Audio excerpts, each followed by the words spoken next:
I would like to welcome you to this session on education, human resources, and knowledge hub. We have a guest speaker. We have a keynote speaker, who is a professor from Korea. And we also have a guest speaker, Najim Abida, who is an information expert, who is the guest speaker. And then we have a couple of speakers, among whom will be Dr. Kalu. Can you get me? Then we also have Mr. Dr. Katindi CV. Then where Professor Kumo Chong is supposed to be the keynote speaker. But in the meantime, I do hope that we can start the process. And let me invite Dr. Kalu to make his presentation. Hello, can you hear me, Dr. Kalu? Yes, I can hear you. Okay, can you make your quick presentation? Oh, okay. Please. So I thought the keynote speaker would be speaking to be a background for that. So since she's not here, no problem. So I can go ahead and give my presentation. Hello. Yeah, are you hearing me? So it seems as if Najim is here. But they said you are not here. I told them that you're on the screen. So because okay, you are the guest speaker. Sorry, Sorry to interrupt. Yeah. We can just go ahead. We'll let him in as you're going on with the presentation. Thank you. Okay. So, okay. The keynote speaker is not speaking first. He's not here yet. We will help him to log in. Meanwhile, you can just go ahead. Thank you. Okay. Okay, well, I want to first thank, all the organizers, Shem, Prince Ferdinand, and all the support team, everybody. This is amazing. It's not an easy thing. I know how it works. And so I really want to appreciate everybody. It's been a support system to make this program a success. It's happening already. It's been planned for a long time. Here we are. It's happening. And, if there are things to learn, we're learning together. And so it's really amazing. I was part of it yesterday, and it's really wonderful. So I want to thank everybody, all the dignitaries, excellencies, everything, all protocol observed. And I want to thank you all for really being part of this wonderful symposium. Of course, we're all doing what we can, as Africans and people of African descent to have the kind of Africa we want. And that's the whole aim of, this whole engagement. Even though that I really want us to move from all the aspect of the talks, the meetings, the symposiums and all that, and get into the working aspect of making Africa the way and what we want it to be. So having said that, I'm asked to speak on the aspect of the 1 million by 2021. Due to time and traveling, I've been traveling. I've been out. I just came into Abuja, so it's been a busy time.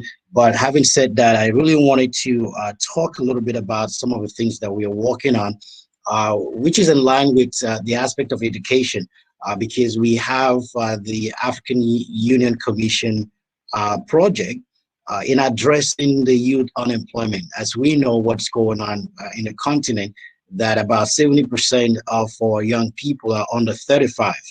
And we have under 25, about 60% of our youth as well. So making Africa the biggest youthful asset. We have a big asset in our youth. So it's quite interesting. It's quite exciting. And, some of us are just at a place to see what we can do based on what we have. Sometimes we try to wait for, 100% of everything that we need to get things going. But I believe that if we have first 5%, we have 10%, whatever percentage that you have to add value to the continent and to the lives of people, I always encourage people to just start from there, because once you start from there, you always have other people who will add value to that, who will make it, 10, who will make it 20, who will make it 30%. And by the time you have 100% support to completely work on the assignment that you're called to do. And so I'm very excited based on the project. Last year, we launched our project called 1 Million by 2021. And that was April 2019. Then our wonderful sister, who was retired from the AU Commission but not retired in serving the continent, Dr. Beatrice Njenga, was then the head of education for the continent. So I worked very closely with her. And of course, also the head of the Human Resources Science and Technology, Professor Sarah Abo, and also as well as the chairperson of the African Union Commission, Dr. Muhammad, Faki Muhammad. So we launched this project called the 1 Million by 2021. And I did make a pledge concerning that we, the diaspora, we're going to do what we can to support this project and make it a great success.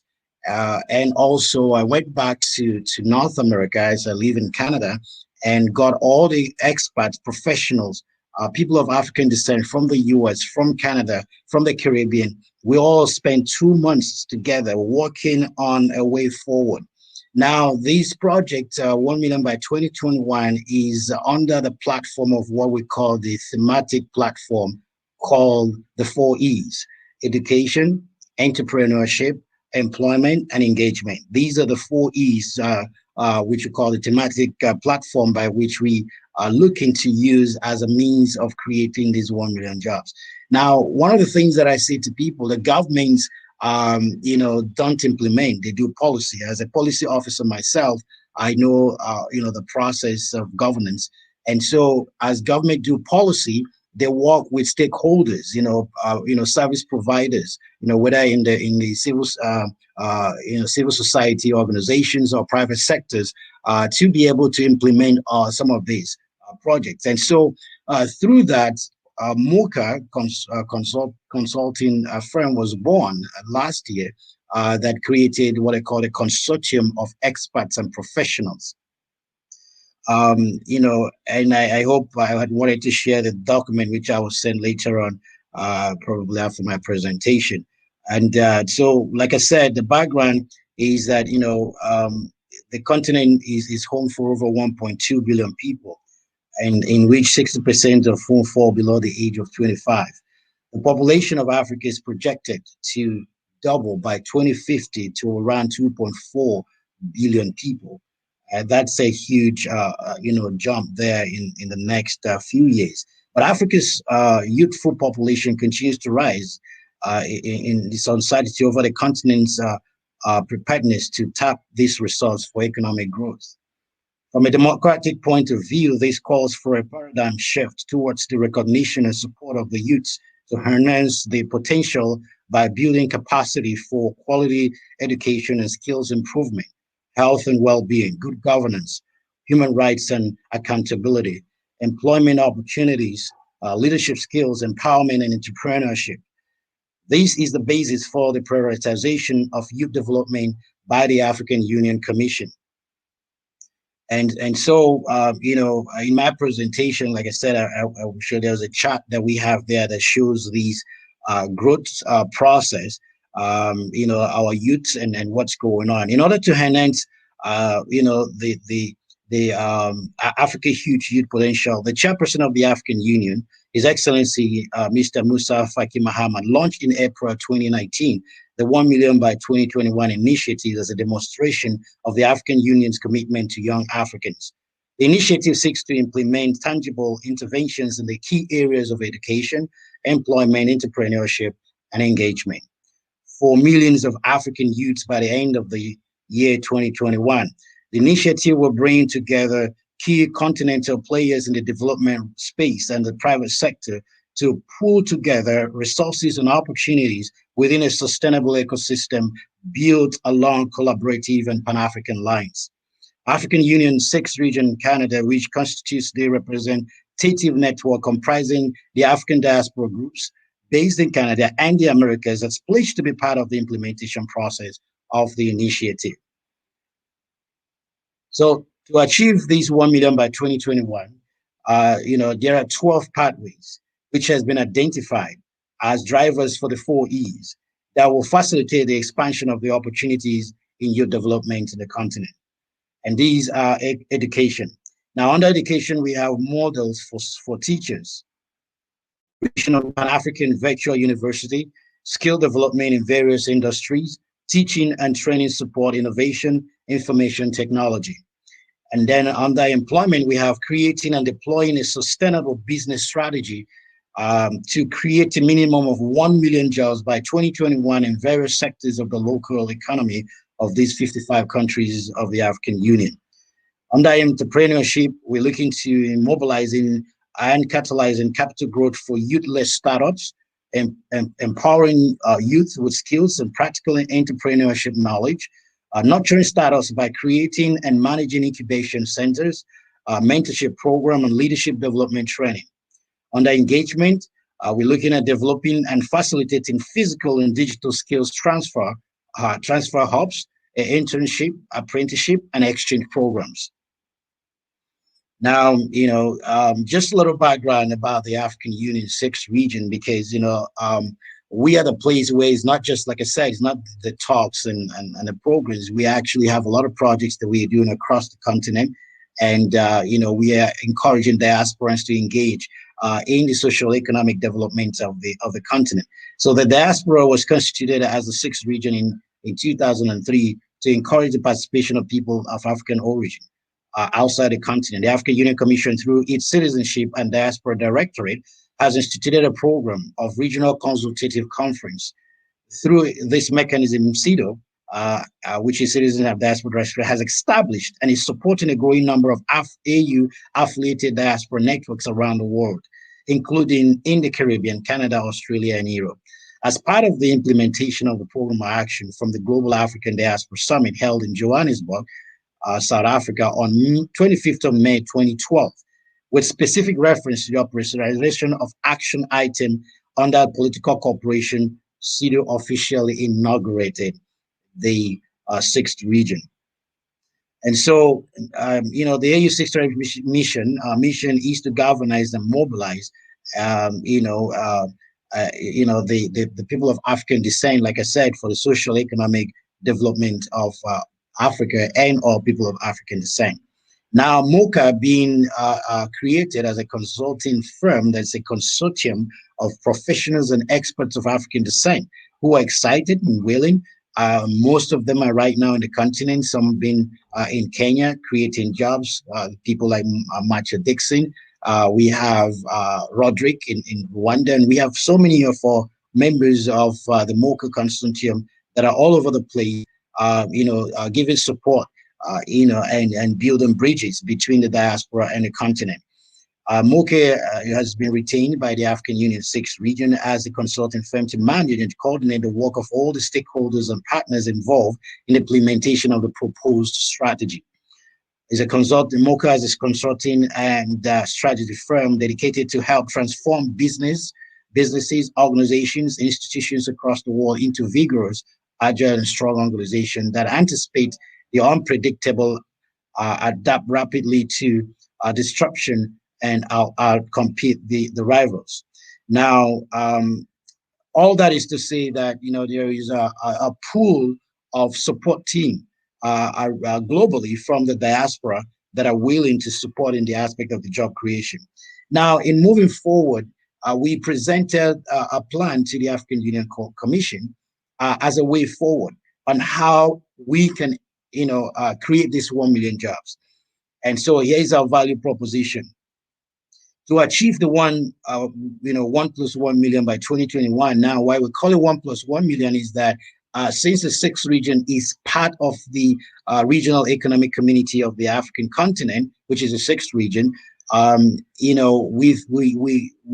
we also introduced that to the African Union Commission, that the aspect and the issue of unemployment situation is not only in the continent, but also is also affecting the diasporans. We have a lot of people of African descent in the African American community, in Africa, Canadian, Afro-Caribbean, that are also having this challenge of unemployment. And the aspect of education and all that, so which we decide to address as well. So that's why we're saying we're creating 1 million jobs in the continent and 1 million jobs across the diaspora as well.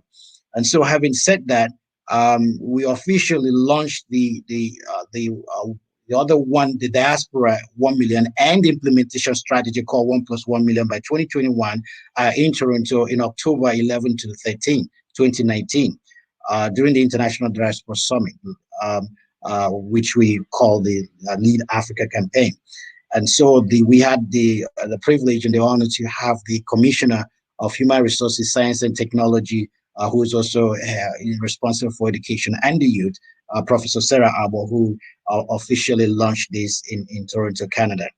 And so, so we come up with what we call, TRADE. It's an acronym that we have and as we say that Africa don't need aid, we need to trade. We want trade. We don't need aid. We don't want this aspect of AIDS that is happening. It's not a bad thing if it's channeled properly. But we believe that Africa have enough resources and have quite qualified, well-educated individuals that can pull what we need together and take us to the promised land. And so we have these streets. It's an initiative of the African Union Commission and the African Union 6th region, supported by the global community of African diaspora to economically empower 1+1 million youths in the continent and in the diaspora. And so right now we've been hiring a lot of expats, bringing partnerships, and creating more strong consortium for professionals and consultants in making this to happen. And so what is TRADE? The acronym TRADE. T stands for technology. So we're looking at the all aspect of technology as a pathway of addressing our thematic, platforms. So through ICT, through STEM programs, through AI, artificial intelligence, through fintech, financial technology, 3D printing, and much more on the aspect of technology. Now, the next one is the R. We call the, as on the acronym of our trades, R stands for retail, supply chain management, blockchain. All these are programs that we have as pathways in addressing the unemployment situation. And I can tell you there are already results, across the continent and as well as in the diaspora. Now we have the agronomy standing for A. A stands for agronomy. So we're looking at the agricultural transformation, agro-business, and all the likes under the agronomy. And then the D stands for development. So we're looking at social economic development, that looks at energy and the rest of them. And then E still stands on the aspect of the 4 E's: entrepreneurship, education, employment, and engagement. And then the last one on the trades is skills. It's an S that stands for skills training, knowledge transfer, boot camps, and on the like. So these are platforms and ways by which we are supporting the process of creating, these 1+1 million jobs within the continent and also in the diaspora. Now we've selected pilot countries. We have a pilot plan. This is one of the reasons actually that I'm here in the continent. I'm here in Nigeria. I just came back from Ghana as well, visiting some of our centers. And we have created an office here in Abuja, interfacing with the government and also different stakeholders, private sectors, and civil society organizations. Through our partners, we will be starting up and launching very soon, what we call the E-Class, which is a training center for over 2,000 young people, to be able to address all these unemployment issues as well, and to develop and build the next leaders of the continent, especially in Nigeria.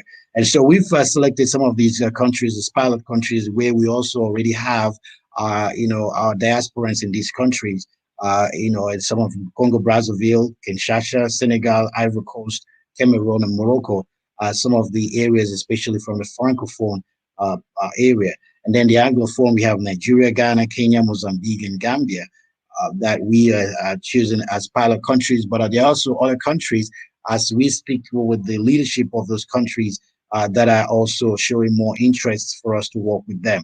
As also the fact that we are part of the diaspora. So in Europe, we have in France, Belgium, United Kingdom, Austria as well.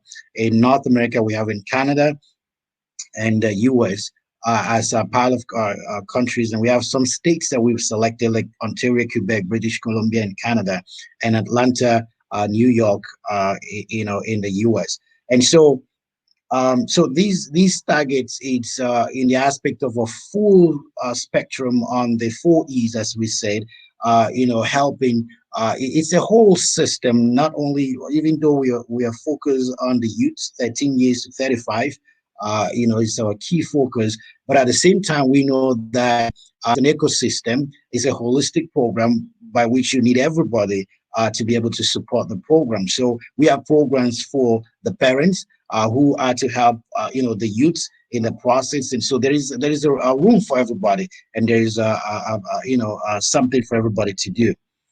So the process, once again, under education, we have organizational structures, knowledge sharing, significant new bilateral jobs and investment, partnerships to encourage new venture creation, greater linkages between Africa, Europe, Asia, and the Americas.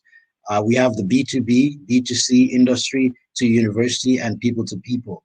So we have greater capital access for African businesses. So we have a huge platform that we've created in being able to address, all these things that I'm presenting.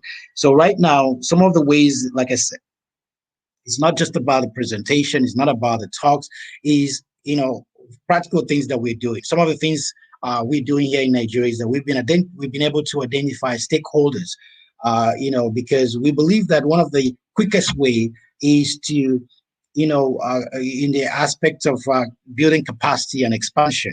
So you have existing businesses already. So, for example, if you have an average of 100,000 businesses, that are already existing, and you're able to support them, whether through investment or whether through any form of support, training, any kind of support system, you'll find out that if you have 100,000 businesses and they are able to employ 10 people each, you're basically having 1 million people that has been employed. And so these are just a little form to tell you that if we build capacity to expand businesses that we already have, it's not a challenge, difficult to be able to, easily create 1 million jobs. But of course, we have startups. We have different projects through venture capitals and all different kinds of partnership. So in a nutshell, under the 1 million by 2021, the African Union's 6th region, globally, it has come together. We have our partners in Australia that are also coming to the continent. We have the Oceanic region. We have from Europe. And so it's a global process that we are doing all we can to be able to support, the process of addressing the unemployment situation and also creating jobs in the continent. So in a nutshell, this is what I have for now, and we can continue the conversation around this. Thank you very much for the opportunity to share. God bless you.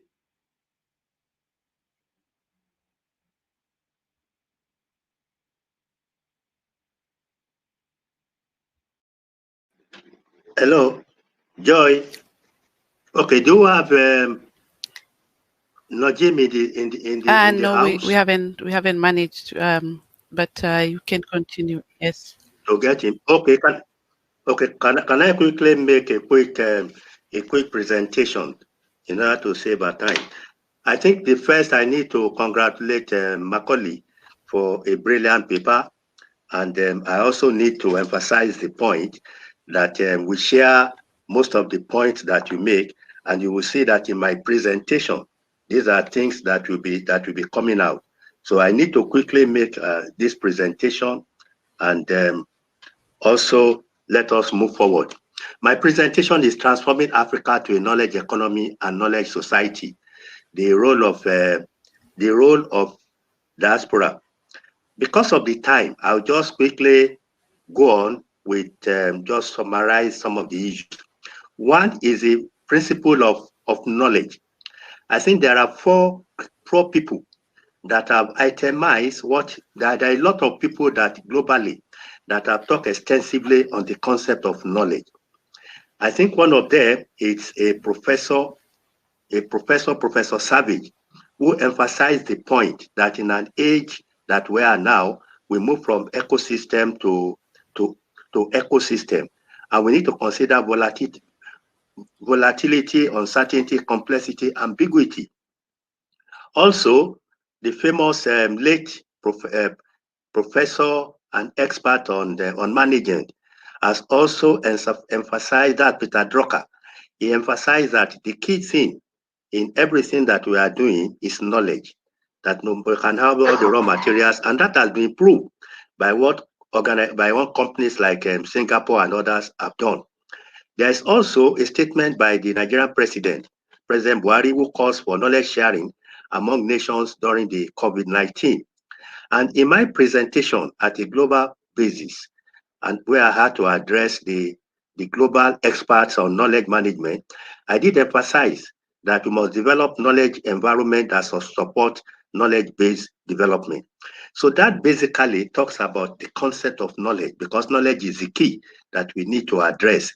Then the other aspect we need to look at is, what are the knowledge requirements? What do you need? There must be an environment for us to put in knowledge. Part of this knowledge requires expertise, it requires experience of people, human capital. For instance, some of the points that Dr. Carlo has raised in his paper centers on knowledge. And that is something that we must understand.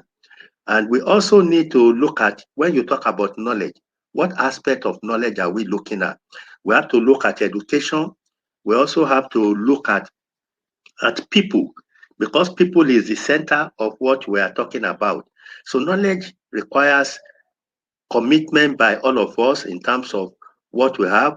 For instance, Africa is said to be the second most populous continent in the world. And by 2030, if we are not careful, just as Dr. Carlo has mentioned, about 65 to 68% of African population will be the youths.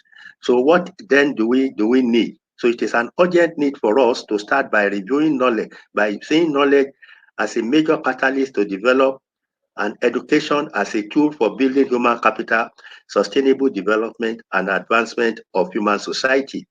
So basically, some of we know countries that have adopted knowledge, countries like Australia, some countries like Singapore, and so on, and some African countries are trying to adapt knowledge. Like, for example, Lagos has just Lagos state government, which is the third largest economy in Africa, only a few days ago finalized an agreement with us. Initially, we are going to work with their training organization. But Lagos state government, through the governor, has now made it mandatory that the partnership is between our organization and Lagos state government. So that shows you that at least we are moving towards getting knowledge as key. Again, we need to look at the characteristics of knowledge society. But because time is not on our side, all I can say is that a knowledge society creates the right environment. Some of these points were made by Dr. Kalu, and some of these also were made yesterday during the discussion on business. So let me touch on an important element, which is the concept of diaspora. The diaspora remittances has been found out to outweigh Western aid, and that's why people like us, we support the point made by Dr. Kalu, that we are not looking at aid. We are looking at the opportunity to use our resources, to use our expertise to move the process forward. And so we need to recognize the role of diaspora. If diaspora are not contributing so much, then they also need to be recognized. Then Africa must now recognize the role of the diaspora. The issue of capacity building and knowledge transfer is key. And I'm happy that these are the points made by Dr. Kalu. In fact, when he talks about the trade, you can now see where we are coming from. Because you need to look at technology, you look at creating jobs, you look at agriculture. Here we talk about smart agriculture. We need to look at skill training. And all you need here is 2 + 2. There must be 5, not 4. And then also we need to appreciate the fact that the diaspora has done a wonderful thing. For instance, take New York. The deputy director of CDC in New York is an African. We have now seen what Pfizer is now doing. The chap who is leading the job is a young Nigerian who qualified about less than 10 years ago, but it's now pushing. So what we need is knowledge beyond the money. And when I say beyond the money, we need the money, but at the same time, must encourage Africans to bring in their knowledge into diaspora. You can see what Africans are doing. You can see what Okonjo-Iweala, for example, has done. Despite the fact that her background is not in trade, she has been able to benefit from all this knowledge. One other aspect that I also need to emphasize is that Africa must encourage an in-house investment. What do you mean by that? Unless you yourself, you put in something into your business, nobody is going to be involved. So African diaspora, like Engineer Yemisi did mention yesterday, we must put into our environment, no matter what it is. What it requires in that case is management of risk and the mitigation of that risk. So to a very great extent, we need to encourage Africans' investment. We must make sure that we recognize them. We must also bear in mind that what you are doing when you invest in Africa is that you are investing in your own people. One other point I need to emphasize is the concept of relativity between knowledge and creativity. It is evidently clear, also as Engineer Yemisi did mention yesterday, that creativity is key. We have been actively involved in promoting creativity as an element of sustainable development. For example, in Nigeria, you can see what has happened in the area of film. But beyond film, you also have various elements of art and so on. And it is estimated that in the next 3 years, Africa will be able to generate over 200 billion in the area of creativity alone. So what we need to do is that we need to build the capacity, we need to encourage, and that is where the diaspora is coming. I mean, when you start to talk about Bollywood in India, Bollywood in India was encouraged by the diasporas. And of course, Nigeria, for example, I said the platform for I don't see any reason why we cannot get Kenya, and Nigeria to work closely together. Kenya and South Africa to work closely together. It's our people. And when we are talking about filming industry, we must be able to bring in an indigenous knowledge here. We must create our own indigenous, because it's an element of promoting our development, promoting our people, promoting our personality. What do we stand for? Are we going to take somebody else and say that is our personality? It is not so. The other aspect that I believe that we need to look at is to understand what you call the knowledge process. How does it happen? The knowledge process happens by understanding that there are basic issues that we need to get at. When you have superior argument, you accept. Nobody has a monopoly of knowledge. And that is one thing that knowledge has been able to do. And in that regard, African diasporas and African people, African in-house must work together. It doesn't matter where you come from. It doesn't matter where any ideas come from. Yesterday, during the program on business, one of the, I think it was Uncle Sam Wali, who emphasized the point on the need to start to look at a continental business. For example, we have seen that's the Dangote of Nigeria has had virtually business in as many countries in Africa.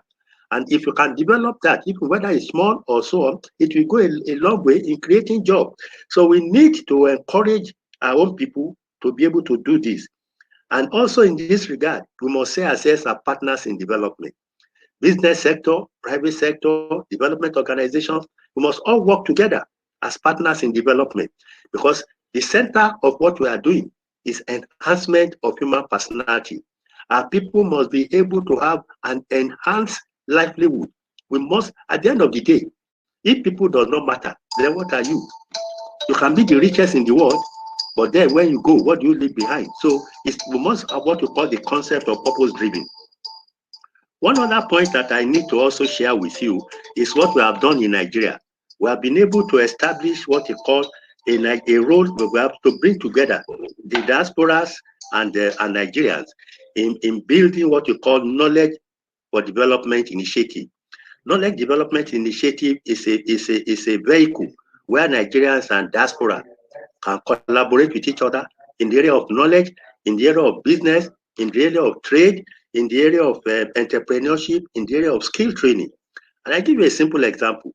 For example, when we do training.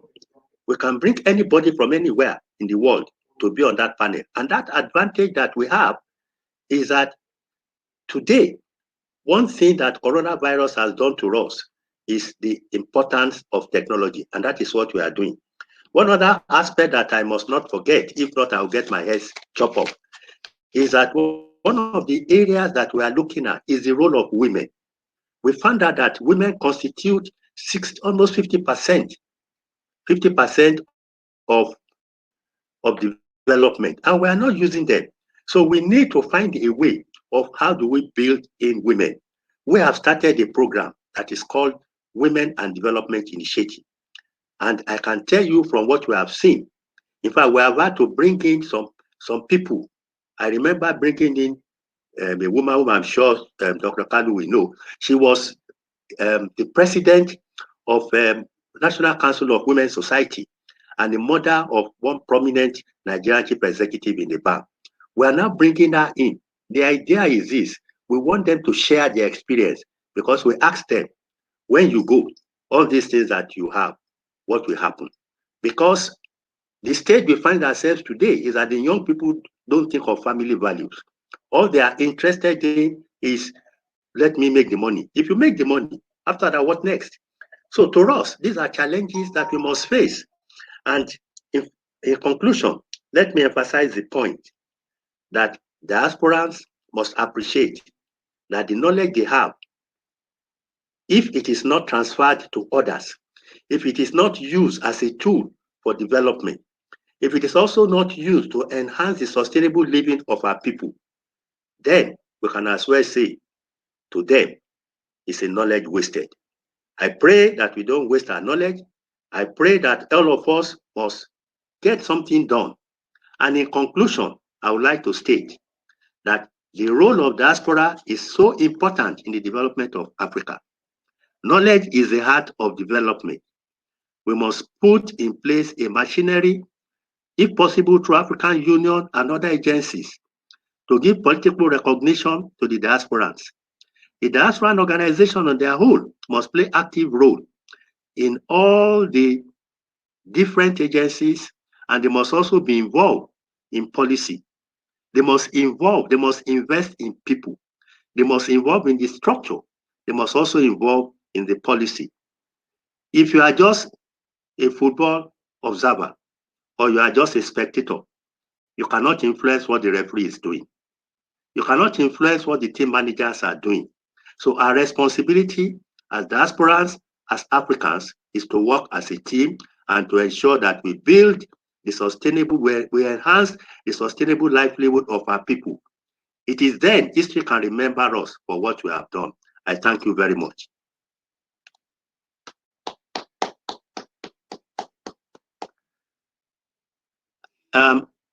If you don't have any other speaker in the house, I think the best thing we can do is to people to ask questions. I don't know whether I can get Najib. Is Najib still in-house? Yes, unfortunately, we could not get him. He's having issues with the internet and connectivity, but he's in the house and we can see he's been listening at the speech. At the moment, we cannot see any questions. Okay, if anybody have questions, just please write them on the chat. Then we can be able to read them here aloud. Take over, Prince. Okay, while we are still waiting for questions, I think let me ask some. Dr. Kalu is also available to ask me questions, because what I've seen in our presentation is that we need to marry each other's interests, because we have the ultimate aim, and that is very important. That's what we call shared vision and shared objectives, and I think it's key. Dr. Kanu, my question is very simple. It is recognized that the future of Africa is in the youth. In recent times, certain things have happened in Nigeria, and that is where I always say it's one question that the youth have asked us: what is our future? So I would like to throw that same question to you. That question has been thrown to me on a number of occasions. And I believe that is one of the things that we are working on in all the institutions that we are involved in, either in terms of our Center for Trade or in terms of the CISME, that is a multidisciplinary thing, or in terms of knowledge. So the question now is, one, how do we build successors? Two, how do we empower these young people? And three, how do we involve women as an important tool in development? Those are key. Those are three questions I will need to know your views.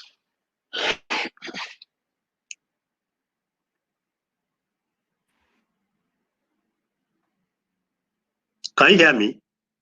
Mr. Kalu, you're muted. Unmute yourself, please. Yes, hello. Do you hear me? And welcome, Mr. Najib. Welcome. Okay, can you quickly... Hi, Mr. Najib. Najib, how are you? Can you quickly answer that question, and then we call Mr. Najib, so that you can quickly... Please, can you make it quick?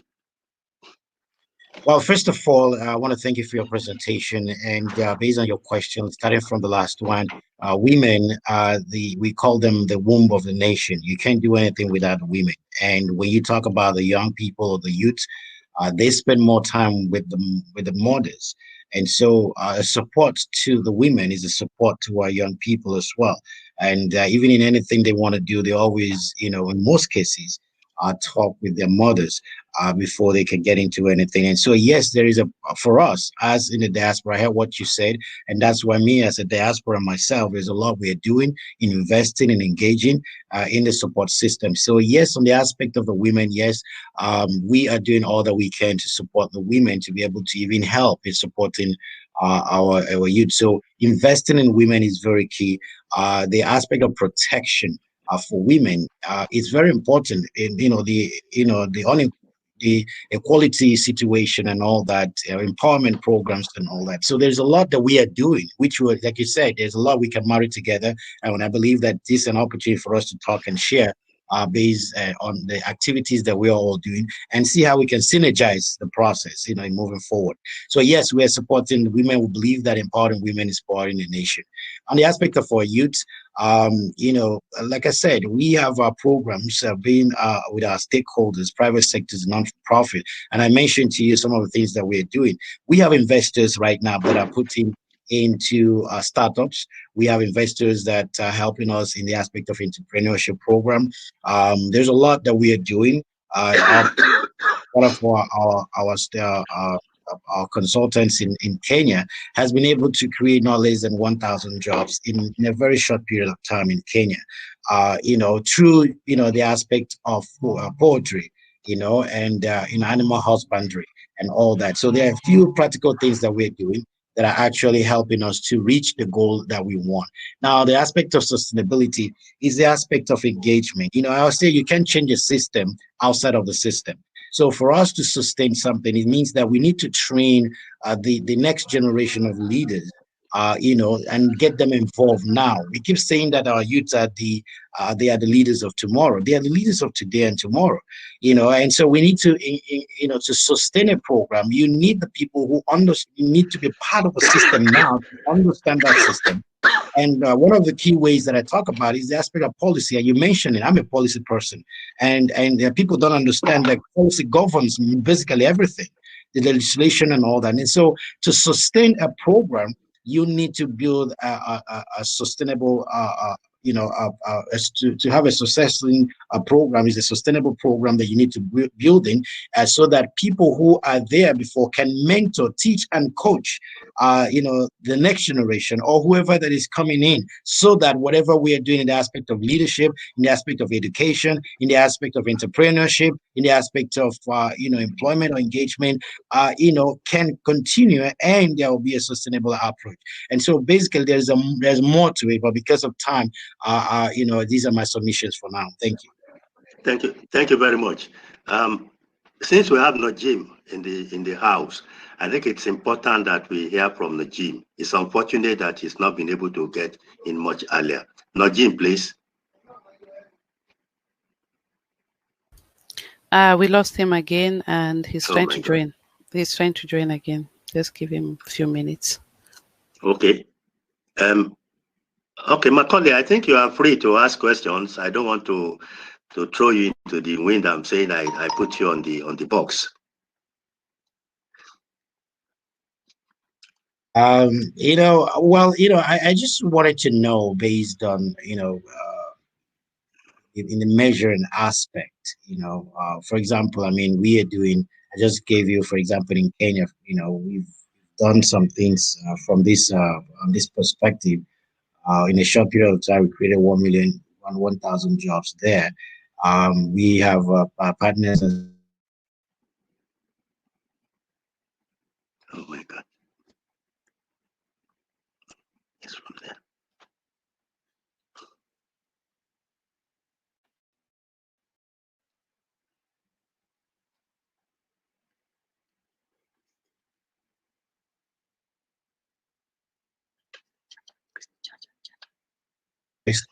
I think our viewers and listeners want to be more encouraged, that you can highlight some of this work that you're Call doing. me, madam. Well, okay. Hello? Can you hear me? Yes, go ahead. Yes, I can hear you. Okay. I didn't hear your last point. The last point you asked. No, I'm saying that having seen the amount of work that you and your organization team are doing, which is quite impressive, I think it would be great that you give us a little highlight of some of the success stories of the work being done through the Knowledge Hub and some of the things that you do. Thank you. Okay, Knowledge Hub is just an aspect of what we are doing globally. For example, Knowledge Hub is a product of a collaboration between SYSME and Knowledge City of Vienna, Austria. And what we're trying to do with that is to extend our tentacles. But basically, with SYSME, what we've been able to be involved actively in knowledge, in education. For example, we have partnership with various international organizations. Right now, the University of Kent, which is one of the 5 major, what they call Queen's University in England, they've sent 2 of their people to do their PhD through our center. So we provide the resource base, we provide everything for them. That's number 1. 2, the entrepreneurship document that Nigeria is doing that led to Bank of Industry, which you are also familiar with the role of the Bank for Industry, we happens to have been the key driver of that process, along with some other institutions like the Center for Management Development and so on. I think about 3 or 4 institutions over the years, and that gave back to Bank for Industry. Of course, I pioneered the stock market for small, medium enterprises, and that laid the foundation for our program on entrepreneurship, because we are, for the first time in Africa, you don't have small businesses that have been able to use the facilities of the exchange to promote their interest. And you must have of organizations like Interlink, you must have or have heard of organizations like Scottish and a host of other, of Julie Pharmacy and a host of others. We spearheaded all this concept. Our involvement is that we need to look at setting a policy, also setting the system in which we can do. So basically, we have a template that people can follow. We are not reinventing the wheel. We have done something that has been tested. You can move organizations from small business to medium to big institutions. So these are some of the things that we are doing. And of course, we're also basically involved in the whole process of building of entrepreneurship. I've just told you that Lagos State government initially, what you wanted to do with Lagos State, was with their capacity building institution. But then the governor, in the last 24 hours, and that has been something that has affected me, the governor just changed the tempo. He said, no, it has to be Lagos State. And once you get Lagos State, we have Nigeria. So what are we talking about? Lagos State is now asking us to propel the drive of their development from the basis of knowledge. So which means we need to look at the policy, we need to look, and part of the agreement is that to look at the policy, to look at education, to look at their business, to look at, we're also addressing smart agriculture. We're also looking at innovation. We are looking at digitalization. We have a wide spectrum of things that we are working on. So basically, we have a template and we have something to fall back to. So it's not just a question of somebody. It's not just a question of somebody starting. It's a question of what has been done before, and then to see what can be done. So those are, we have examples. We have things that can show for this. So, and I believe that these are things that other African countries can benefit. It's not a question of reinventing the wheel. We must start to benefit from what other people have done. I want to feel, for instance, when you look at the issue of finance, what we call fintech. Fintech started in Kenya, and today Nigeria has played a key role in the area of fintech. So again, we need to share experience, and we need to let people know where we stand and what we do. So these are some of the things that we have done. We have a vast area which we have done, and it's not only for Lagos State. For instance, we must have heard of what they call the regional integration, which is being done by the Southwest. We are key players in that, and of course, there are quite a number of other issues that we are looking at.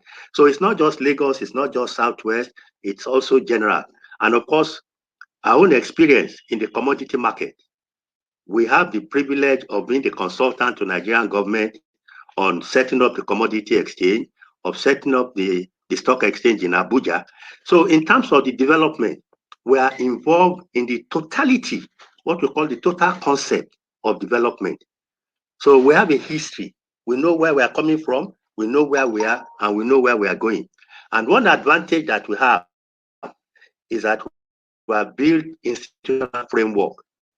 For example, it will interest you to know that we are developing the first knowledge center in the whole of Africa in Lagos. So our approach is the mixture of knowledge, experience, theory, practice, and policy into one. And that to us is the key. And we are working along with the Chamber of Commerce, with Manufacturing Association, and with a lot of other people. We are lucky in the sense that we can tap on this. I have the privilege, my father-in-law started the Manufacturing Association in Nigeria, and we have been involved in all this. I could see Najib here, so I believe that we can give Najib the opportunity. So, Macaulay, I think there is a lot we can do together, okay, in the interest of Africa. Najib, I think it's good seeing you. Can we get Najib to take the platform? Could you please activate your cameras, please? Najib is joining. Just a second. Okay. Just go on, Prince. He's in back. Now he's back. Please activate your cameras. Yeah. Hello, Najib. You. Yes, we can hear you. Hello, fine. Thank you, Najib. Fine, thank you, Najib. I think we are very sorry. Okay, I can start. Najib, want to hear you, especially the science park in Tunisia, which I believe is something that we can benefit from. And Macaulay, I'm sure you and I can benefit from that in the interest of Africa. Najib, we want to hear from you, please.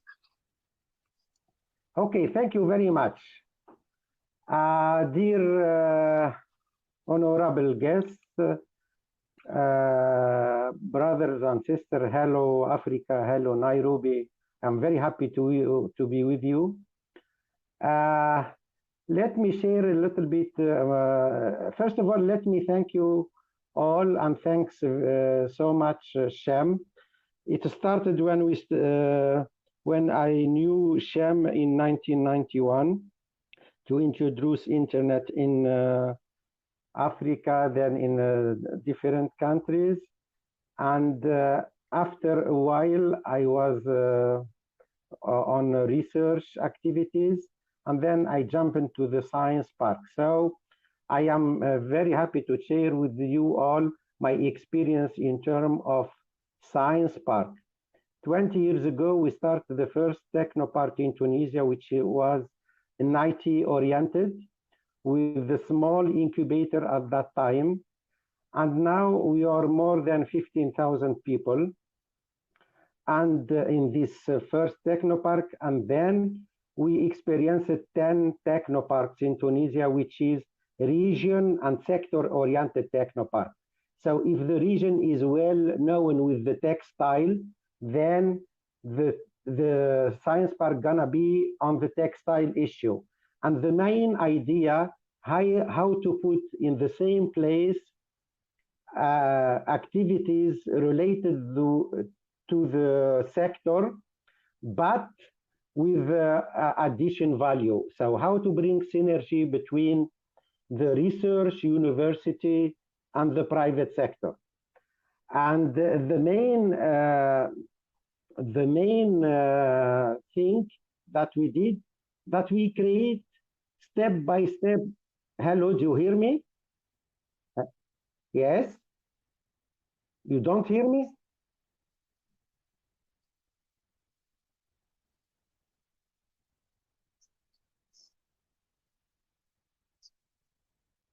You don't hear me?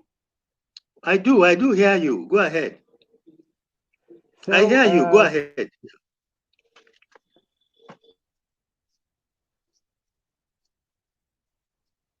Now he hear me. It's okay. So I heard.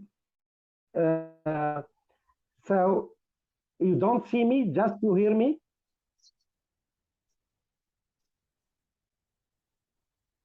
No, I tried with me. I tried with me. Let me finish. I think it's okay because. No, let me continue. I think it's better. Go ahead. I can hear you. I'm not saying anything. Somebody is talking to me here, Prince. Well, so I don't know. I'm not talking. Not from me. Not from my side. So, not from your side. From the seaport. No, not. The seaport staff. They are telling me to switch to Chrome, but I am saying let me finish because I tried so many times this morning. Yes, so sorry. It was. I think there was a miscommunication. It was not meant for you because you've opened two tabs. Please go ahead on this stage where you are right now. Just please. Okay, please, go ahead. Okay, please let me finish. Okay. So I was saying that the experience of the science park is the main goal is how to create a job in a small region, big region, and with the sector. We see that bringing research, university, private sector together is very crucial. And step by step, you create a good ecosystem for the young people. And you create, for example, a tradition like what we call here a lab coffee every Wednesday. People come and find testimony. People, they are talking about their success story and what they are finding in the place. Mentors, lawyers, property, IP people, intellectual property people, financial people. And with this tradition, step by step, through 10 years, it's become a community for young people to jump for a private sector, but because they see how it works. So you are creating a good environment. Then we put the early stage incubator. Then we put the sector-oriented incubator, Fab Lab, Living Lab. All those things with a synergy and a good management, it gives opportunity for young people to jump to the private sector. We tried here in Tunisia different business model of science park.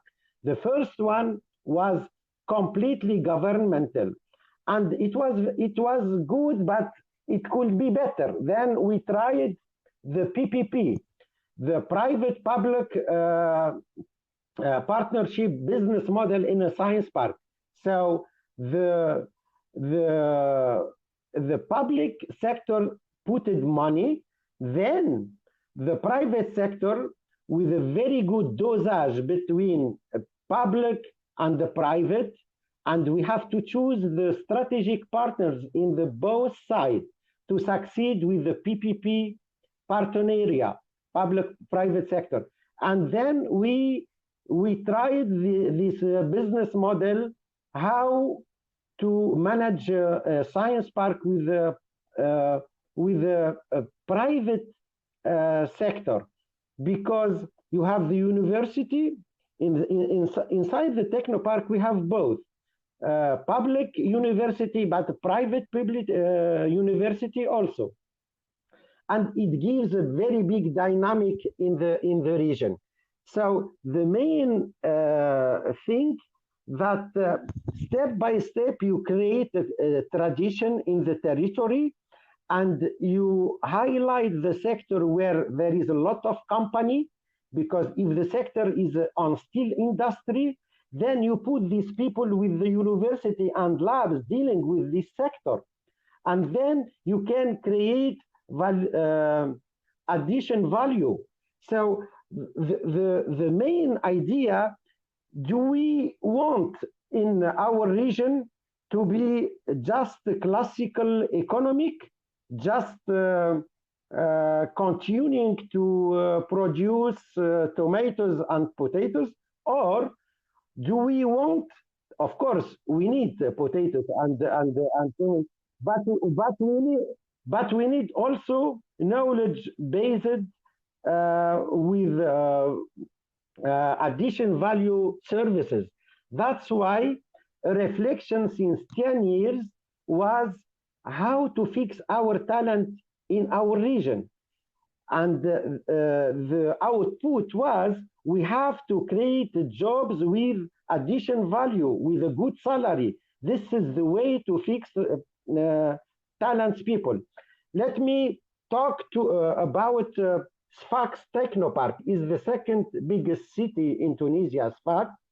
We saw that this city have the biggest ratio in terms of doctors and medicine in Tunisia, but also in Africa. If you take how many doctors on 100 people, we have the best rate.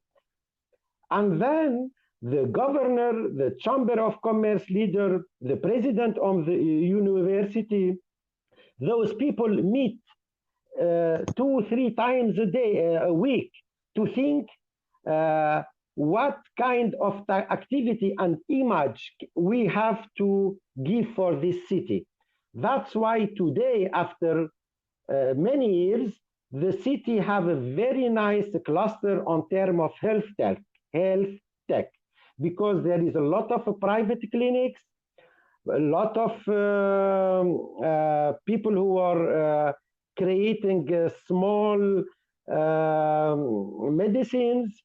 And now there is a lot of startups growing around these activities, because researchers, doctors, informatic people, computer science people, biomedical people, they are all together working on the same cluster. That's why this region became today one of the most important regions in Tunisia, and people from Libya, Algeria, neighbor country, they are coming for health tech.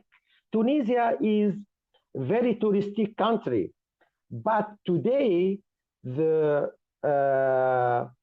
money coming from health tech is more important, because step by step around this technopark, we created a tradition and activities to push our young people to jump to the private sector on health tech activities. So when you give for your region a brand image, it's the only way when you create a critical mass, a lot of people working on the same issue. So I think this issue of science park and incubators and the related activities, step by step, it could create a very good addition value job and fix talent in the region. Because our problem and our reflection was how to fix our talent in our region, because everybody is going to Paris, to France, Tunisia was colonized by France, and lot of people they are going. So the idea was how to fix our talents people in our region, and we think that of course we didn't succeed 100%, but we see very good steps to create addition value activities in our region. So the main question is, if we want to create knowledge-based economy in a region, we have to think twice what kind of activities we have to highlight and put the critical mass, everybody, the university, the research people, the private sector working on the same direction. And this is the only way to give image for this region. And you can take any territory. You have to think about details. So, and I think the most important thing, when you succeed to bring the most important people in our region, like the president of the university, the president of the Chamber of Commerce, the governor, and you create a dynamic between those people, because it's fundamental. If those people understood that it's not only the building of the science park have to be important, but they have to invest in people, encourage the leaders, the project manager with a good salary, because they can bring fundraising, raising, they can coordinate the project, they can participate in collaborative projects with huge money, with different funding agencies.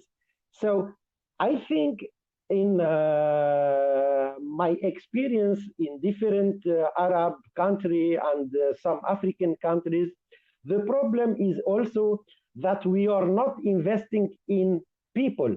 Sometimes I find a very big building with a nice buildings, a lot of money, but they don't invest in the managers, the coaches, the project managers. So we have to change a little bit our mindset in terms of investing in human resources, because otherwise the middle and the top management people, they leave. And we understood that step by step here in our country. And I think if you have the right people in the region, because in my experience, and I saw that in my country and other region, the problem also sometimes in our developing countries, the choice of the right people. So if you don't have the right president of the university, and you don't have the right president of the Chamber of Commerce, and you don't have the right governors, and things are not moving very well. So because those people, I saw that in different countries like German. I have the chance to work for Nokia in Helsinki. And why things are going very well in Finland? Because the education system is very good, but also they have the right people in the right place, and they can create synergy and think about their region very well. So again, the most important thing is to start somewhere. So, and believe me, I am enjoying this symposium, but what I want to say that let's start and try those tools, because if you have volunteers to start those tools, then you can find the best practices everywhere. You know, when a startup start his issue, sometimes he's taking risk.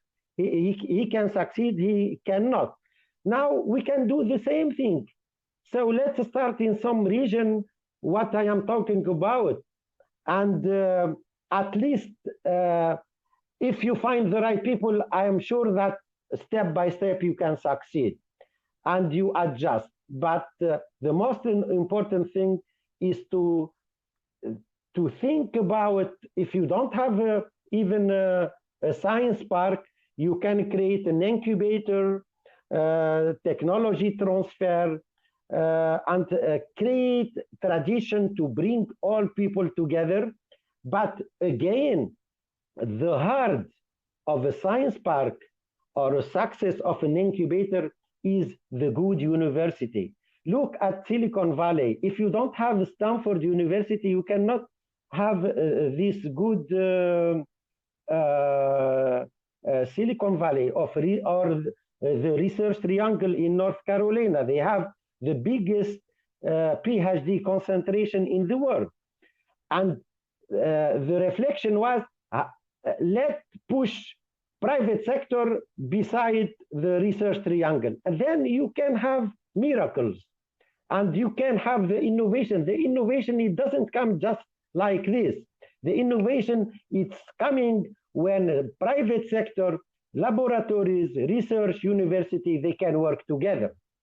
And you can find the tools where, because this is also a specialty, people who can mix and create synergy between those people. The animation technology, how to push young people to create their own startups. This is what we saw through now around 35 years. The International Association for Science Park is growing, and we saw very good science park, middle science park, failed science park. That the crucial point is, let's see why this science park have a very good startups and why other science parks don't have any success story. And for that, we can learn a lot and adapt this for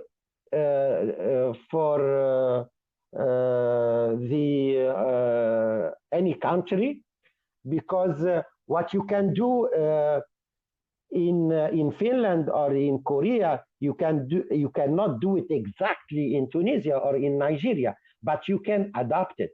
You can find the good points, and you can learn a lot. So again, it's a bigger process how to set up a very good science park, but it's a process of learning by doing. So this is a little bit what I wanted to share with you. Unfortunately, I don't have time to share the PowerPoint, but I believe that my friend Prince can share it with the audience or hard copy it and share it on the table over there in the hotel. And I am available and ready for your question. I think the most important thing in any speech is the interaction between us. And if you have any question, I am ready for that. Thank you very much. And God bless you all.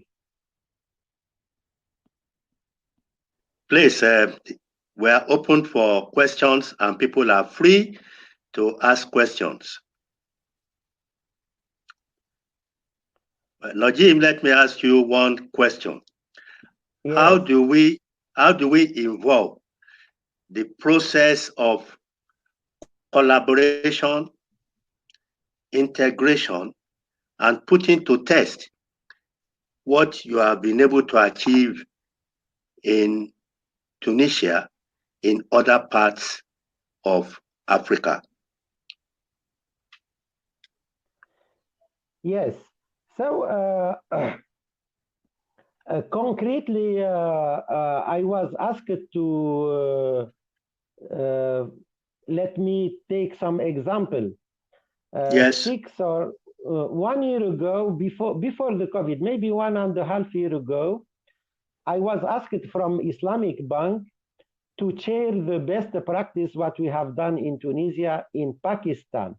Pakistan is very well advanced in different activities, but they don't have, but they start their technopark. And we went a small team, 2 people, 2 consultants for Pakistan, and we talked about what we have done. And now we are in contact with them. We did 1 week training for people there, and then we continue online to share our experience, to adjust this and that, and we talk about what mistakes we had here in Tunisia, and what kind of success we had also in Tunisia. And now they are in the hook, and they are member of the International Association of Science Park, and they are growing. So this is one way. So I think this is a good example. Okay. I don't know if other people have question and answer. Macaulay, do you have any questions? Dr. Kalu? Dr. Kalu, do you have any question, or is left? Yes, Dr. Kalu is not here at the moment. He's on the stage. And on this, we can see, then let me see if there are any question on the stage. Please go ahead right there. Okay. There are no questions at the moment. What time do you have? How many minutes do you have? We are actually running out of time now, and we should be finishing in about 10-15 minutes, I think. I give 15 minutes as I check, I confirm the time. Okay, please, can you confirm the time? What I intend to do is possibly to get Najib to at least give us a clearer picture of the modalities. For instance, if somebody says, yeah, go ahead. Hello. Joy, go ahead. Joy. I didn't. Hello. Yes. Okay, can you hear me, Doctor? Can you hear me? We have one guest who was in this panel who is supposed to be joining, Dr. Sivi, and she's joining in a few seconds. Okay. So go ahead, and in a few seconds we'll be able to have her on board. Okay. From the technical Najib, I believe that. Okay, please. I believe before we get the next discussion, can you just give a sort of a template or modalities for anybody who is serious of coming along and to take a prototype of what you have done? Because to me, I believe if you can get this to be one of the takeaways and take out of this place. Sorry, I don't hear you very well. I say, can you give us the template or modalities for anybody or any country that is interested in having a prototype of what you have, or in sharing experience, or having a similar program that you have in Tunisia? What will it take? What are the steps to be followed? Yeah, I think the first step is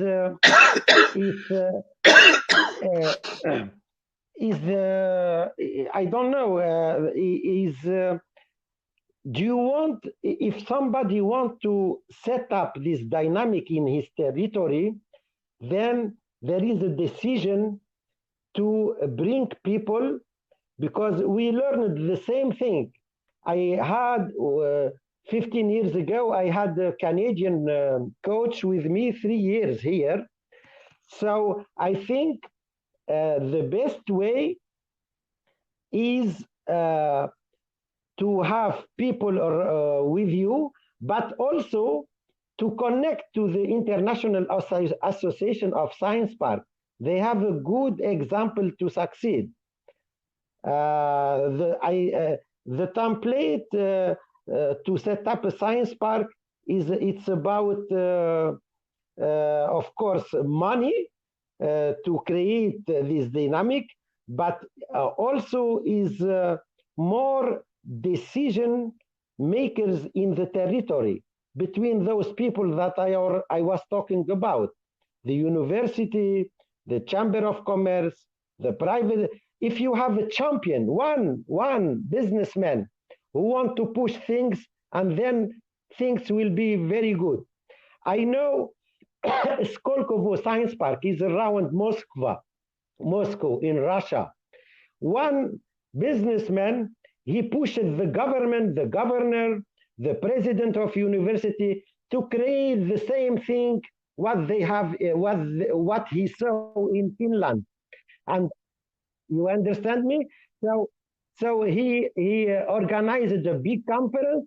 He brought the people from Finland, and he showed people in his town, Skolkovo, and after 10 years, the Skolkovo Technopark is now on the right way to succeed.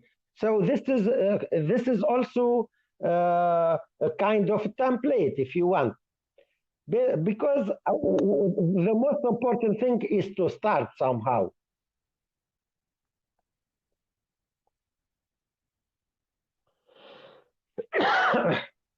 Hello, I don't hear you, Prince. It looks that you are talking, but I don't hear you, Prince. Okay, see me now? Yes, now I can see you. Hello. It's all good. We can hear Hello, both of you. We can hear both of you. Exactly. Yeah. I hear okay, you now, Noji, just before we call the next, okay, just before we call the next panelist, I want to assure you that from our own end, we shall take up the challenge. And like we have discussed before, I believe that if this is one of the takeaway of this program, then we will strive for it. So be rest assured that we shall do our best to make sure that it works. So on our own, we see what we can do. We shall use all our network. We shall get this done. Okay. Having said that, I would like to thank you most sincerely for your contribution. I have become more knowledgeable. I've become wiser. You have also taught us something which I think we cannot forget, and that is how do we create jobs for our younger people? No matter what we do, we must start to build successors. And I thank you most sincerely for this. Please don't go away because people may still want to ask you questions. Joy, can we have the next speaker so that we can wrap up this program without wasting too much time? Yes, the speaker, we might check for questions here first before we go on. Oh, please. Yes, we don't have so much speakers. So I think we're going to wrap up, although you still have another 15 minutes to finish up. But the speaker with having issues, we are still having issues on her computer right now. And the technical are trying very hard to make sure that we get her in. But I'll just let you go on with the conversation as you have another 15 minutes to wind up. Okay. Let's say 10 minutes to wind up. Yeah. Okay. Najib, I would like to come back again. Yes. You see, we pioneered the linking up between the university and the industry through a program called Industry Academic Linkages. The reason for that is that we realize that we have challenges. People are coming out of universities.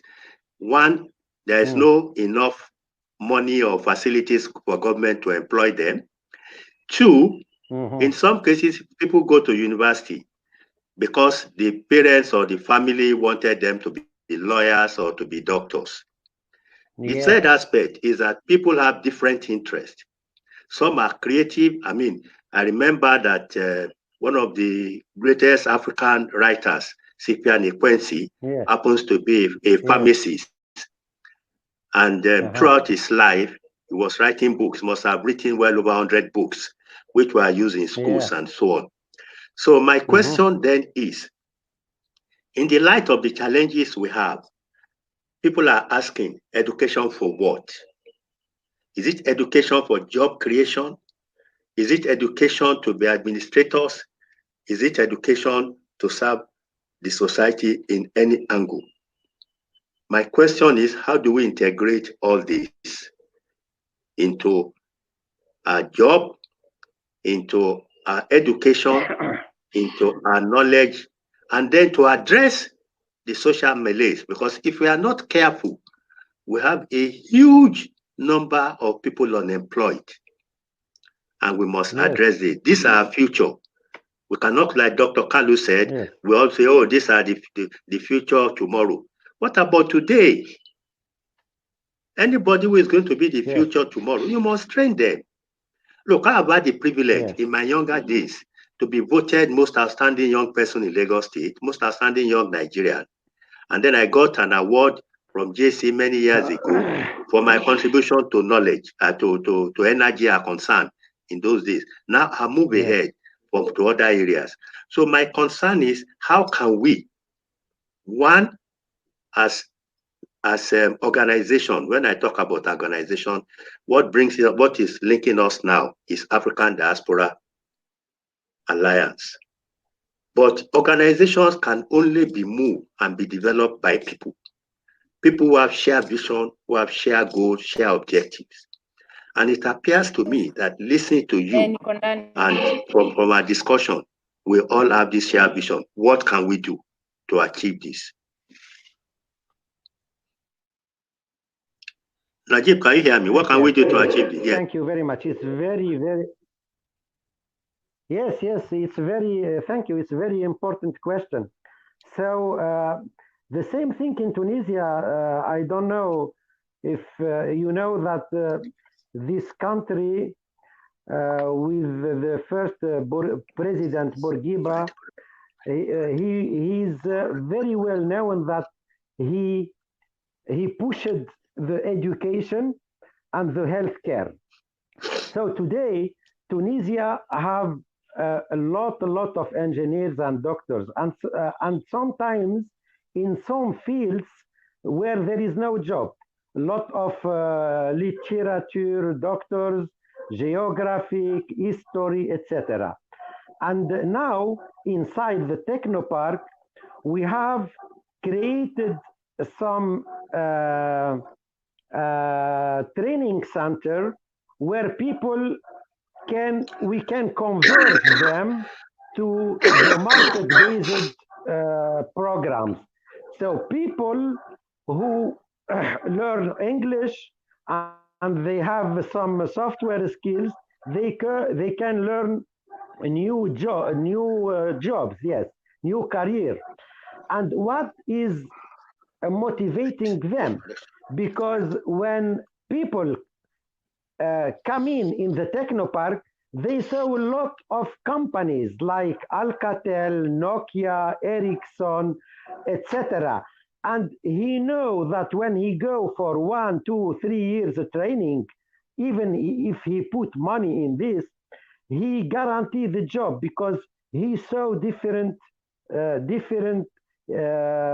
big company, but other Tunisian company also. So we didn't resolve all the problem, but part of it.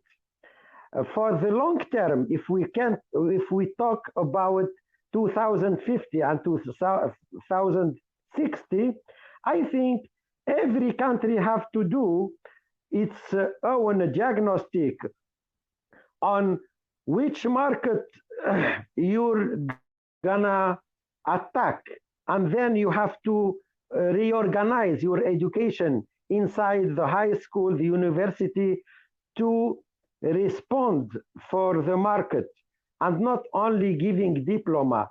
We are today in the innovation ready generation and not diploma ready generation. We don't need to just give a diploma for people. We have to create spaces like science parks, incubators, fab lab, living lab, and push people in the early stage to be creative. This is also a big and long process to, let me tell you, now in our technopark, we have 10 and 12 years old young people to come inside the technopark because we create some clubs on robotics. And I dropped you some days ago the keyword to see it on the Google, the First Skills Club, Tunisia. They won award from USA because they learned so very quickly the coding. And today, this is the future. So there is, right now, what we have to do is to convert people somehow, and you have to have a good strategy for the future. And this is based on your economy and the neighbor countries. If you find, for example, a very big cinema industry around you, and then you can create a multimedia content-oriented center in your region. This is what I saw in somewhere in the world. So based on which market you see, you can adjust and adapt your environment. I don't know if it's a reply on your question.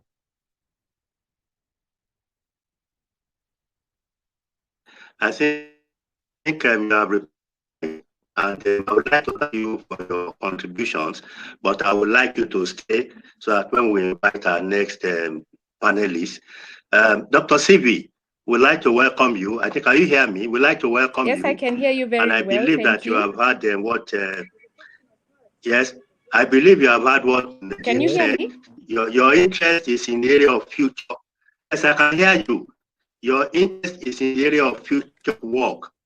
And I think it's an important aspect of what we are talking about. The value of our meeting today is that we have common interest, common objective in terms of education, knowledge for what, education for what. And I believe that the future of work has indicated to us that it's no longer business as usual. New one, not as challenges. So I'd like you to start your with that as a background. Thank you very much and welcome. Okay, thank you very much. I had a lot of trouble getting in, but I'm finally here and I'm really grateful for the invitation to be able to do this. So that I don't waste too much time, thank you. Please allow me to just say that my topic is on the future of work. I'm a futurist, and I'm looking at the future of work and the implication for education and training.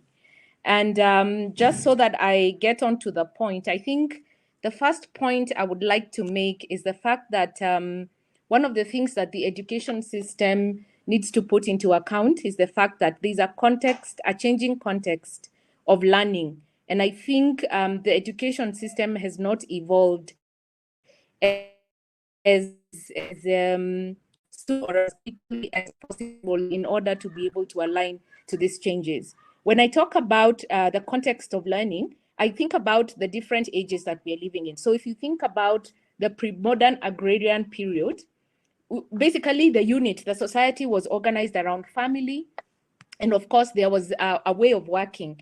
Of course, the unit of production was then rigid and traditional, and we were passing on information and knowledge, culturally, from family and community and through the norms that we have as a society. And of course, that was done orally. But with the industrialization period, of course, we created universities and started putting in an education system that required very specialized technical training. And of course, we did this through formal schooling. There was a lot of top-down approach, a lot of, the education system was structured around, specialization of skills. But we are now in the knowledge period. And in this knowledge period, of course, we are having a situation or a learning, context where we are globally connected, netizens. We are operating with a very high and increasing pace of technological innovation. And of course, rapidly changing circumstances with shorter period life cycles. So the changes are happening much faster, unlike the agrarian or the industrialization, period. Having said that, then, I think the education system is also not aligning to the fact that the learner is changing.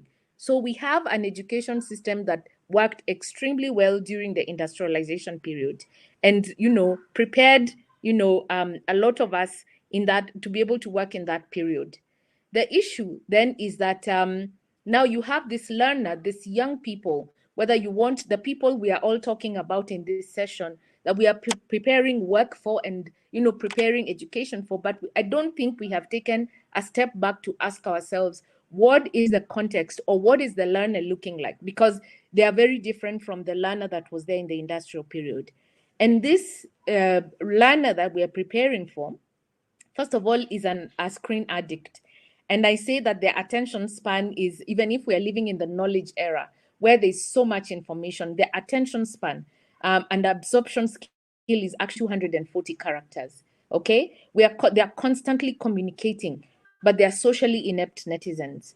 And they're living in what we are calling a localized, terrain. Because, and in this we mean that they are planted in the local area, but they are operating. So the local is meeting with the global. And so they are very diverse individuals in that regard. And so the question becomes then, what is the issue between or the nexus between the education system and the society? And my point of view is that the education system is stuck in this tension between this industrial education system and this modern societal needs. And when you look at the formal system then that I have just described earlier, that was formed in the industrial period, you realize that, of course, it was meant to create, placement structures that are competitive. So it enhances competition. And then, of course, it is based on learning very specialized skills. And it, of course, creates a dispersion of knowledge that is top down. But the modern society is one where, of course, it is interconnected and requires collaboration. So we have an education system that is competing, but one in a society that is now has moved to collaboration. We have an education system that has generalized skills, but the skills that are needed in this 21st century is actually hybrid skills. One where there are no binaries, but that an engineer should be able to do advertising, marketing, communication, foresight, and so forth.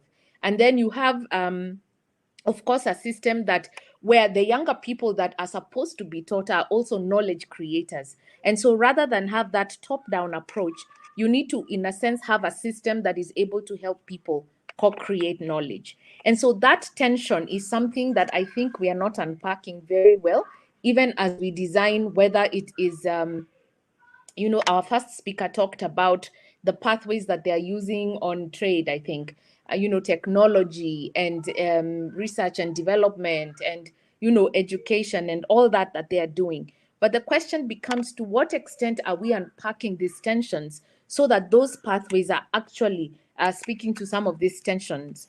And so I need to go quickly because I realize that we are running out of time. But for me, then, it requires that the future of education and work actually addresses these realities that we find ourselves in. And when you think then about the evolution of work, of course, in this knowledge economy, we have skills that are emerging. We have the current skills that are transforming into different things. And we have things that, particularly and predominantly in Africa, we are training for but have become obsolete in the job market. And that's why our African young people, a lot of them are not finding relevance in the education they're learning, whether it's at secondary school or at, university level, and the disconnect between that and the job market. I am a researcher and policy analyst, and I happened to do not so long ago, just asking about 1,000 young people what they learned and what they're doing is congruent. And they did say that there's no relationship. About 70% said there's no relationship between what they learned in school and what they're doing today. The other thing that worries me is the fact that we are lagging behind so much in this knowledge economy. We still have about 75% of our young people not getting education to the highest level. And so just that mere fact that even the education system that we are providing, which is not ideal, totally in this 21st century, we're not even equipping them with that education to be able to operate in this knowledge economy. And so those disconnects begin to bring in a lot of issues. And in my presentation, I think one of the things, and it's about finding solutions, is to ask ourselves, what then is the education, what should the education system embed within the system, so that it's able to prepare our young people to adequately be ready and relevant to work in this economy. And the first thing is basically to try and think about developing our intelligence quotient. And in that intelligence quotient, you're of course, and I think our colleague from Tunisia has talked about this a lot, and even the first speaker, is that there's of course the need for digital literacy at this point in time. And obviously, when you think about the percentage of universities or even education, bodies that are providing digital literacy, it is literally a very small percentage, so that these young people are able to work in this digital world that is developing quite rapidly. The other one is the fact that young people have to learn, creativity skills, the ability to come up with solutions.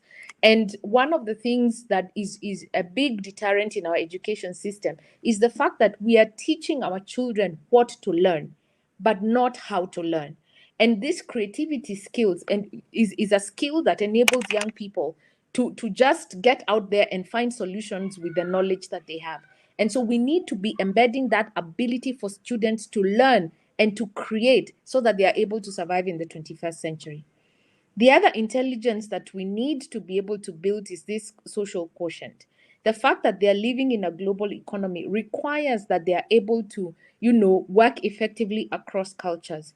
But to what extent, with our tribalism in Africa, with our, localized and territorial, and particularly because of the education system, it becomes very critical for us to think about, that cross-cultural skills and the ecological mindset, because of course of the interconnectedness of the entire ecosystem.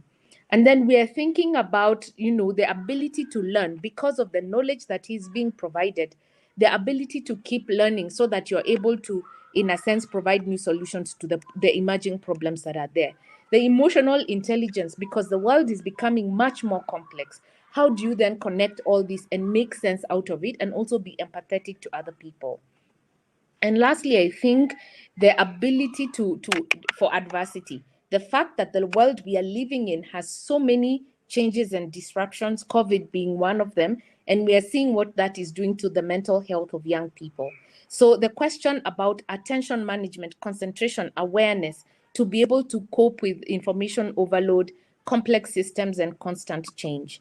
And so as I finish, the future jobs, if you look at where the opportunities are, they require a system that is going to actually needs to be recreated. And I'm going to talk about that in my next two slides, which are the final ones. The first one is we need a responsive, an education system that, like I said, teaches the children how to learn and not what to learn.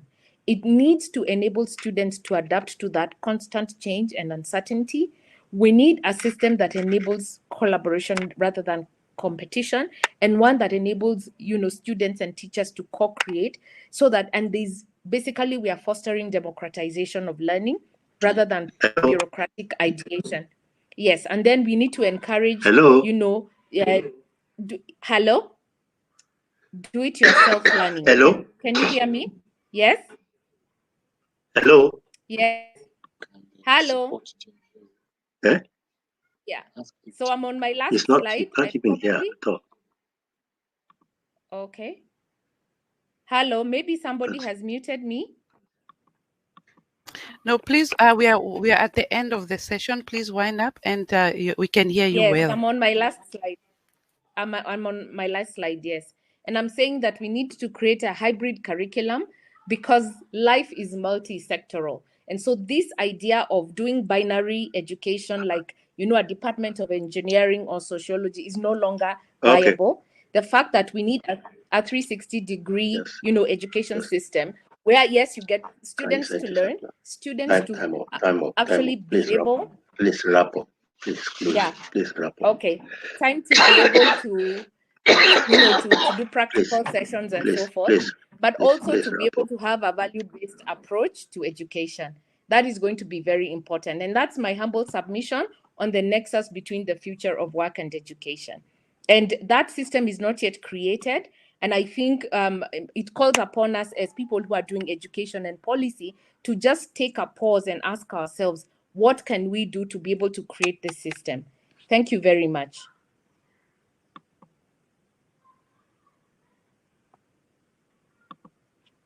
Just before we ramp up, can we request that you let us have a copy of your paper and also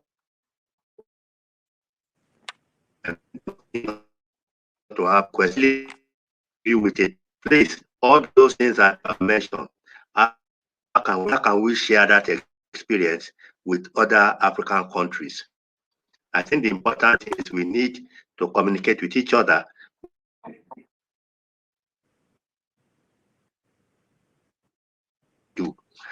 Apart from that, I would like to thank all the speakers, Najim, Dr. Kalu, and Dr. Sibi for this opportunity to share experience with you.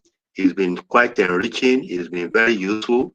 I believe that we should move away from talking because there is a nexus from all the discussions that we've had, and that is there is a need for us to put things into practice. Let us actualize what we are doing. Let us move away from talking and let us learn from each other. Education, knowledge, there's no difference. So what we need to do is to share experience, to share knowledge. I thank you for this opportunity. And I thank the technical team. Joy, thank you very much for being with us and for giving us the professional talk. Ladies and gentlemen, it's time up, and I would like to thank all of you for your contributions. My name is Prince Lekon Fagino. Thank you very much. Thank you. Thank you. Okay. Bye-bye. Madam Joy. Thank you very much for your contribution. We really appreciate it. It was a very engaging discussion here, and I'm happy that we managed to get at least half of the speakers here. Apology for the technology, yes, and we are talking to anybody who is sending us as a speaker. Please go to the support team, and they will be able to assist you to get here so that we can keep the program. But so far, so good.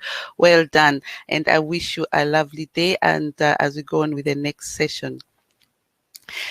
So right now we are going, there's a break we are having right now, and we are going to leave you to get go to the session that we are having a small break right now with entertainment as we get ready at around in a few minutes time, and then we will be sharing with you the next session here up on the stage. Meantime, I wish you a networking time. Go to the expo, have a look what is on the expo. It's a good time to really interact with the people there and see what is there as you're having the break time, and we'll be joining you back again shortly. Thank you for now.